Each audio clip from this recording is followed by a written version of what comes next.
So we're finally back to this renovation, which I believe I started around last Christmas.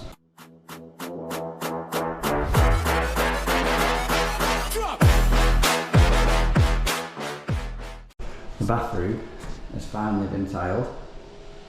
It's looking absolutely brilliant for what it is. This is a property renovation that's just going to be resold. But yeah, it's looking really nice. So today we're back to final fix, second fix. Basin, toilet, shower, maybe the enclosure if we get time. I think we'll start off doing this toilet. It's probably going to be the easiest job. Cutting down this soil pipe to length, and obviously a cold feed into it. Soil pipe will govern where that cold feed needs to be, so we'll do that first.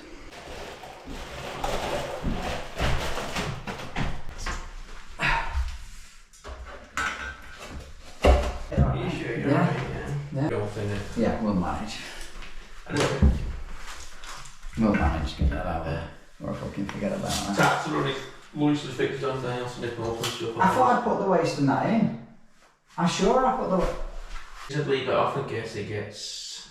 Oh yeah. Fair enough, you got put brutal. So yeah, I've just basically pushed the fan connector on there, and I'm going to get a measurement once the toilet's back against the wall where I need to cut this oil pipe down.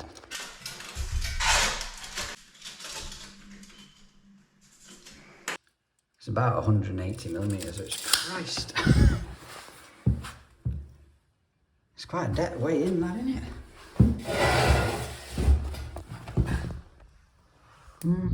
Suppose it is. Right, I'm going to cut that off. The easiest way to do it is with a wood saw.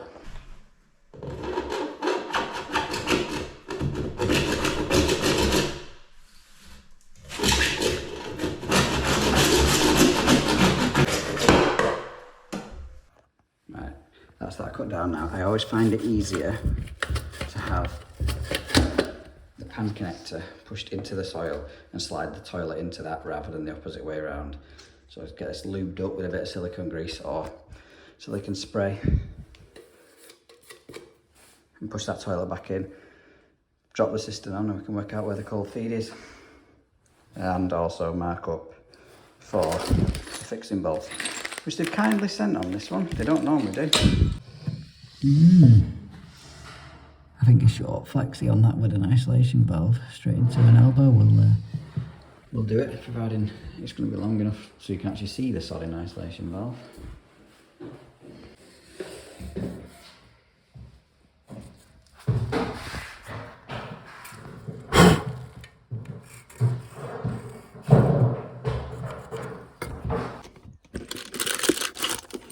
One of them I'm thinking. That'll get me around the fact that it needs a service valve to shut it off. Providing it drops low enough below the toilet pan so I can get onto that. Jesus Christ. More tattoos than me. Looking really smart in here now, isn't it? Really nice. So yeah, we're going to be measuring the inside of the cistern. So this bugger's actually quite thick. Yeah, it's 25 mil. So measure 25 mil in from that outside mark there. I won't forget me brew. That's the edge of the bracket. Can I set fan connector on? Not really. Oh, it's straight. This looks.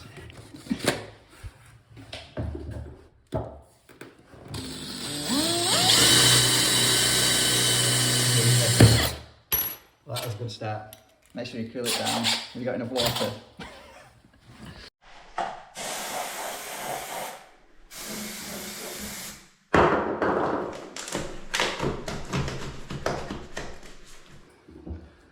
Absolutely stunning now, that. Another one. But you guys don't take long to move in. You've just got to do, maybe alter the hot and colds on this. Because apparently the kitchen sink unit is there. I don't know if you see the marks. Well, they're not in. Altering them is going to be an absolute pain in the arse though. Because I've pressed it. speed fit, it would have been fine. So the little flexi was too long, so I've ended up resorting back to this. I'm just going to solder a 15mm street elbow on that. Someone's getting blood everywhere. Is it you? So that is a little street soldered up. That's just going to go straight in the bottom of that boiler fix.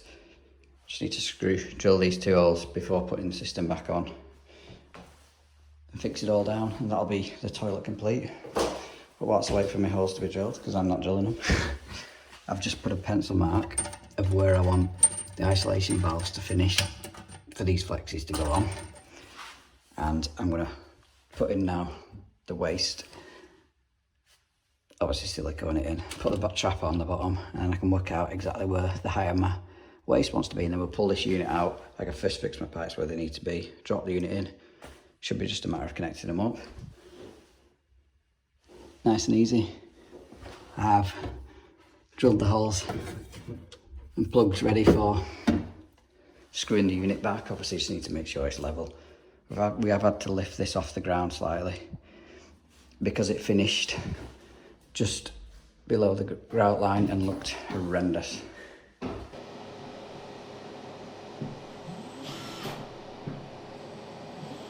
Don't be texting. Put it in now. So none of my pipes can stick out any longer than 60mm. Yeah, she's an So all I've done now is transferred my lines and levelled them down. As you can see, it's not landed very well because my waste needs to be, that's the centre of the waste.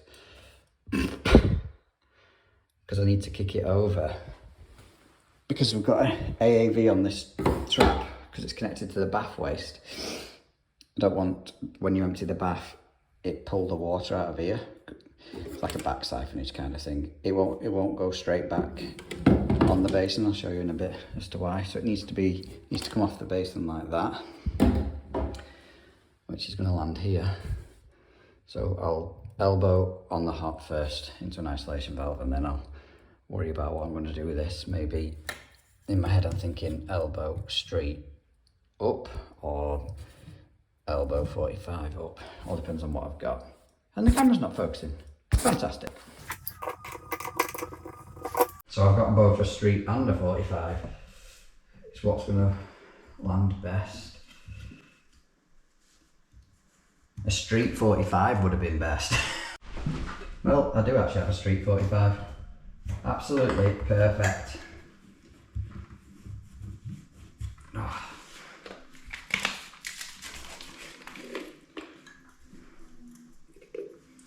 Everything's dusty.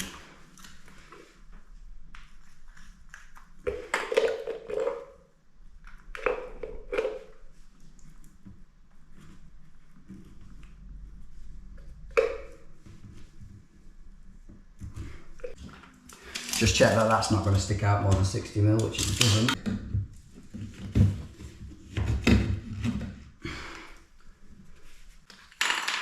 Just need to work out where that wants to be. It's about there.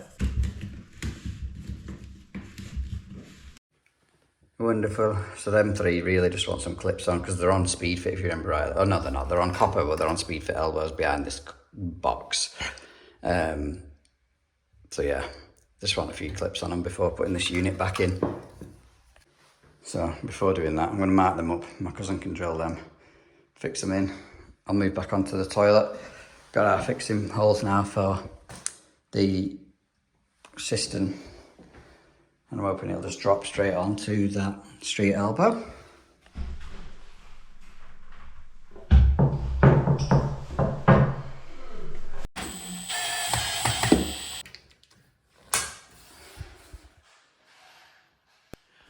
Use a couple of the spacer blocks behind these clips, I think, to hold it where it wants to be.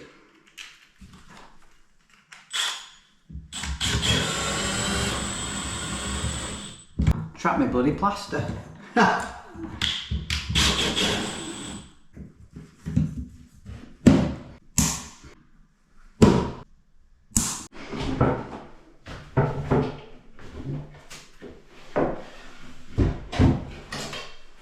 reason the anti-back trap won't go in is because of that moulded overflow. So actually the air vent part of the trap hits that, so it has to go out on the side.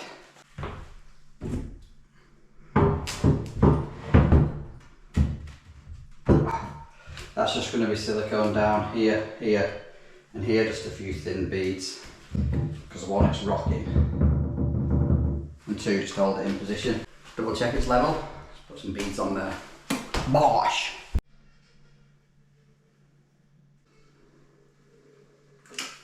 Not going to put any on the front because that is a removable front panel for whatever reason.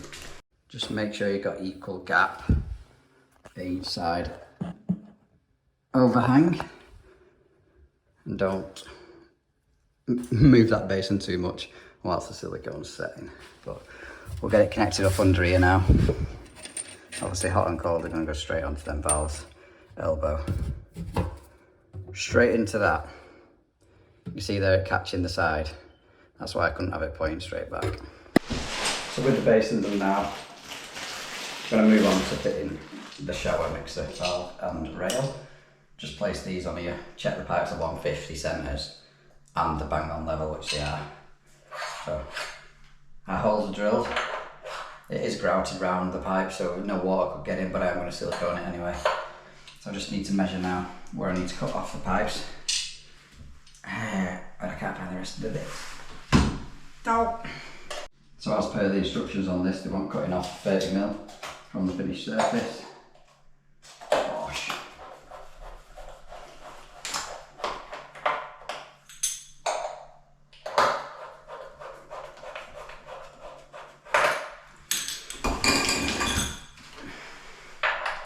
Slide that on, not all the way. Just fill where the screws are going to be, screw holes, sorry, and just round the back of each one. Just so if any water gets behind it, it's not going to be able to run behind the tiles. And that drop-in is the reason why you always protect your tray.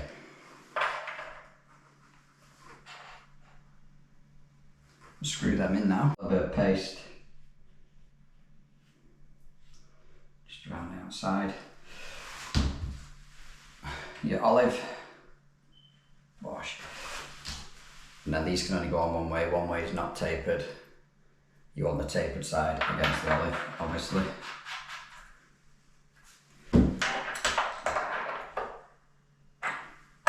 Just give it a nip up. Just as much as you would do any nut and olive.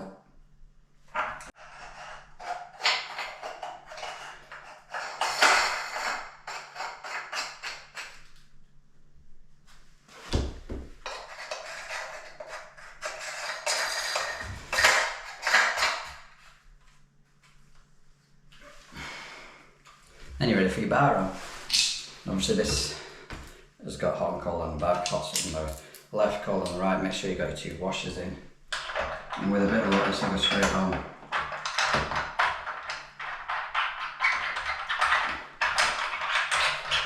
Absolutely perfect. I didn't first fix these two pipes. I'm sure there's a reason for it, but I don't know why it's been kept off centre like that. Someone commented on the last video saying I didn't put classy seal. I only put classy seal on that back edge. That's because it's a free glassed screen. There's a void here, and I suspect that's because they didn't want the window being in the shower, if that makes sense. So yeah, now we'll get ready to do our slide rail kit and fixed head, which I absolutely love doing. Not. Just need to put our big rain head on now. She's down there. This is a Triton shower, this. Although it does feel a decent quality. I don't like the fact you see the grub screws there. That should have been turned. I can't obviously turn it, but that would have been better with the grub screws on the top so you couldn't see them. A couple of grub screws there, which isn't too bad, I suppose, but the customer opted for the clean face side here because obviously this is a bit where you walk in, you don't want to see grub screws knocking around. But yeah, other than that, it's a nice shower. Oh, and apparently it's kept to the left because this is where you walk in And this part here is going to be like the enclosure section, so that's why you wanted it to the left. Right, that's the water back on. Moment of truth. Fill the pan up first.